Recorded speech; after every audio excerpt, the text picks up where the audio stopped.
President's Athletic Conference Commissioner and Westminster alum Joe Onderko is evidence as strong as any of the impact our school in New Wilmington can have. Finishing his undergrad at Robert Morris University, Onderko was a communications major but quickly found himself involved in the world of sports management, a journey that would find himself briefly at a Division I institution in Virginia Commonwealth University, here significantly at our mother fair Westminster, eventually to the PAC, and even with an honor of his legacy forever, as Onderko was inducted into the RMU Sports Management Hall of Fame. Every Tuesday, I, Ethan Kurtz, get the honor of producing a weekly football report on the PAC with Joe. Recently, he was able to share his story with me, the rise from his undergrad, his time spent as a sports information director at Westminster, and eventually his influence on the PAC as the conference's first ever full-time executive. This is how the face of the conference carved his path to success. I was an undergrad at Robert Morris, but they have a fairly significant sport management program. What was odd about it is I was not a sport management undergrad major. I was basically communications management, which is like business communications, PR. But I did a lot of work in the athletic department, and that got me an internship and kind of got on track. Following the time at RMU, Onderko made his way down to Richmond as he spent time at VCU. After a stint there, Onderko came to New Wilmington, where he still resides today.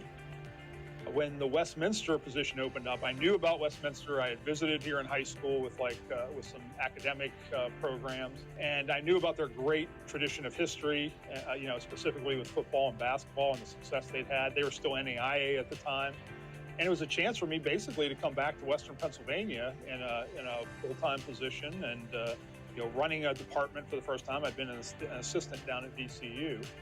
So it was a lot of things. I love New Wilmington. I love the rural nature of it. I grew up like 35, 40 minutes north of here, so family was nearby.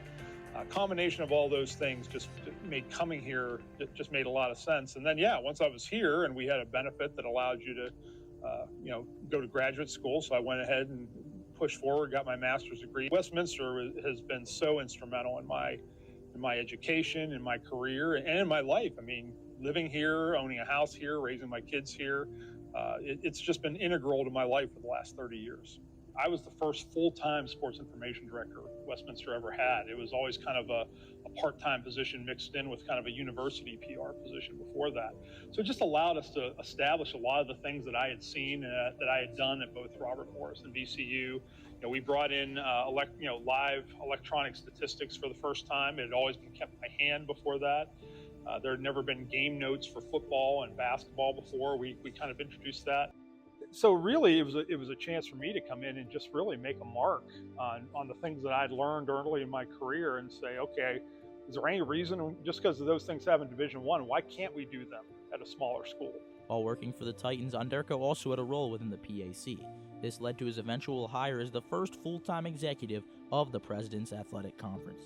At that point, the PAC presidents came to me and said, we want to take your part-time position and make it full-time and make you the first full-time executive of the PAC. And I'm grateful for their confidence. I'm grateful that I was able to earn that confidence in those 5 years working with them. I think really instrumental, Ethan, was as part of that, I was the recording secretary for all PAC President's Council meetings. So I went to 5 years of presidents' meetings and got to know them. They got to know me. And I think that just building those relationships and confidence, I think, helped a lot. Helped me to understand their vision of a very presidentially led and very involved executive leadership team. And I've been so blessed. I mean, to be in this conference 20 years has just been a professional dream come true. When I started in this league in 2001, the conference had 6 schools as members, and I think 16 sports. We are now at 13 full members plus an affiliate. We're at 24 varsity sports. That's likely to go up in the near future. But I think more importantly is that we've built a culture that I think people and schools want to be a part of. We've had 4 new members come in the last 6 years. And one of the things I'm proud of is the fact that all 4 of them approached us about membership. Why does that make me proud? One, because I really always wanted to be as ethical as possible as a commissioner. I never wanted other leagues to feel we're out there trying to poach their members. We have built something here, a brand, a culture, whatever you want to call it, that schools want to be a part of. Towards the future, Onderko doesn't know exactly what things will hold, but but is beyond grateful for the 2 decades spent in his current position. I just think of how fortunate I am to have been on the ground floor of what has been a great 20-year run for this conference.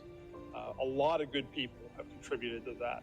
It's really, I'm proud of it, but more so, I'm proud to have been a part of just the overall growth and expansion of this league.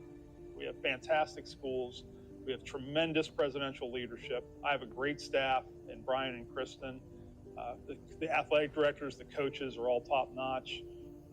And most importantly, getting back to what I said, we've built a culture and a brand that we're proud of, that people want to be a part of, and that hopefully is going to last long after I'm gone.